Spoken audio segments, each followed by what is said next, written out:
ঈদ মোবারক বন্ধুরা বান্ধবীরা, কেমন আছেন সবাই? আশা করি সবাই ভালো আছেন। আজকে ঈদের দিন আর সেমাই খামো না, এটাই কি হয় নাকি? তো ঈদের দিন আমি এই সেমাইটা রাঁধছি, তো কেমনে রাঁধছি এই ভিডিওটাই আপনাদের সাথে শেয়ার করুম। তো ছোটোবেলা থেকে একটা কথাই শুনি যে ধর্ম যার যার উৎসব সবার, এই কথাটা কিন্তু সত্যি যে যার যার ধর্ম মানে হে পালন করবো, আর উৎসব কিন্তু সবাই পালন করতে পারবো। তো যাই হোক, এই যে দেখেন আমি কিন্তু আজকে ঈদের দিনে সেমাইটা রাঁধছি। আর এই সেমাইটা এখন রান্নার লিগে এই যে দেখেন প্রথমে আমি সেমাইয়ের প্যাকেটটা ছিঁড়ে নিছি, তারপরে এই যে সেমাইয়ের ঘাটটা ধরে একটা করে মুসার মারছি। আর কি সুন্দর করে সেমাইগুলো ভেঙে গেছে দেখছেন তো। তো আপনারা কিন্তু এমনি করে মুসরায় মুসরায় সেমাইগুলো ভেঙে নিবার পারবেন। এখন হইতাছে আমি সেমাই রান্নার লিগে পরিমাণ মতো দুধ দিয়ে দিব। তো আপনারা যে পরিমাণের সেমাই রানবেন সেই পরিমাণ বুঝা দুধ দিয়ে দিবেন। এই যে আমি এখন কিন্তু পরিমাণ মতো দুধ দিয়ে দিলাম, আর হইতাছে এখন চুলাটা জ্বালিয়ে দিলাম। এই যে কথা কইতে কইতে এদিক দিয়ে কিন্তু বলক এসে গেছে গা। আর এখন আমি দিয়ে দিব পরিমাণ মতো চিনি। তো চিনিটা দিয়ে আবার একটু আমি নাইড়া চাইড়া দিব। আর তারপরে হইতাছে যে আমি ঘাড় ভাঙিয়ে রাখলাম সেমাইয়ের, তো এই সেমাইগুলো তো একটু ভাইজা নেওয়া লাগবো।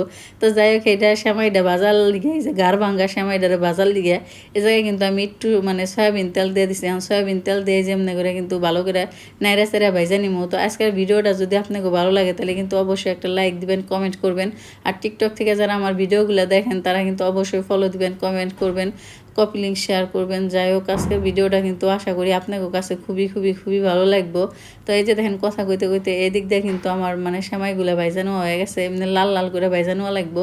এখন এগুলো মানে সেমাইগুলো দিয়ে আমি একটু ভালো করে নাইড়া ছেড়ে নিলাম, তেমনি করে নাইড়া ছেড়ে কিন্তু রাইন্দা নেওয়া লাগবো। আর এখন হইতাছে এই জায়গায় আমার দিয়ে দেওয়া লাগবো হইতাছে এলাচ। তো এলাচ না দিলে কিন্তু সেমাই দিয়ে একটা সুন্দর যে ঘ্রাণ আসে ওইটা আসবো না। এই যে আমি দুইটা এলাচ রে থেতলাই তারপরে হইতাছে এই জায়গায় দিয়ে দিছি। তো এখন আমার কিন্তু সেমাই রান্না শেষ, এখন সেমাইটার আমি ঢেলে নিমো। তো যাই হোক, এই মানে আজকের ভিডিওটা যদি আপনাকে ভালো লাগে তাহলে কিন্তু আপনারা একটা মানে কী কম আর লাইক দিবারই পারেন। আর হইতাছে যারা নাকি টিকটক থেকে আমার ভিডিওগুলো দেখেন তারা কিন্তু আমার ইউটিউব চ্যানেলটাও সাবস্ক্রাইব করে দিবার পারেন। এই যে দেখেন এখন কিন্তু আমি সেমাইয়ের উপর দিয়ে একটু বাদাম কুচি কুচি করে কাইটে তারপরে দিয়ে দিছি। তো আপনাকে ঘরে যদি বাদাম না থাকে তাহলে কিন্তু দেওয়ার কোনো দরকার নাই, আগলা ফুটানি করার কোনো প্রয়োজন নাই। তো এমনি কিন্তু সেমাইগুলো খেয়ে নিবার পারবেন। এখন দেখেন এই যে সেমাইগুলো আমি বাইরে নিলাম। ধন্যবাদ সবাইরে জানাই ঈদ মুবারক। সবাই ভালো থাকবেন, সুস্থ থাকবেন।